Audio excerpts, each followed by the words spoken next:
Bang bebek goreng pakai jukut goreng. Gak lupa diguyurin sambal yang banyak. Jujur ini bebek gorengnya nampol banget. Dan seenak ini ternyata jualannya jadi satu sama dimsum kan? Jualannya emang gak nyambung banget guys, dimsum dan bebek goreng.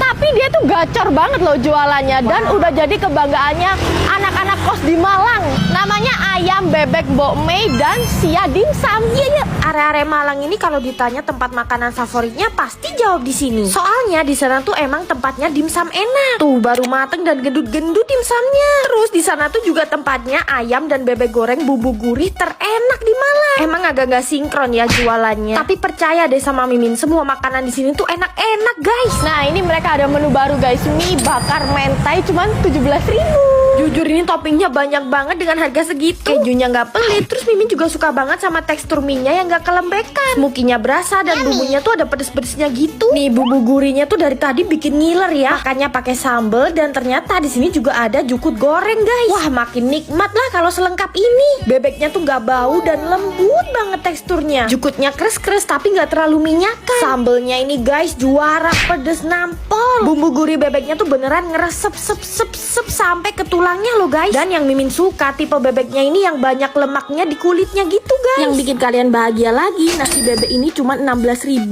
dan nasi ayamnya cuma 13 ribuan aja. Terus harga dimsumnya cuma mulai 3 ribuan aja guys per picis. Padahal dimsumnya ini super meaty. Belum lagi dipaduin chili oilnya yang pedes gurih. Mulai dari gyoza sampai dimsumnya full padet ngedaging banget. Jangan lupa cobain es pisang hijaunya yang cuma 12.000 guys. Dan ini juga enak banget. Yuk kalian yang penasaran buruan cobain.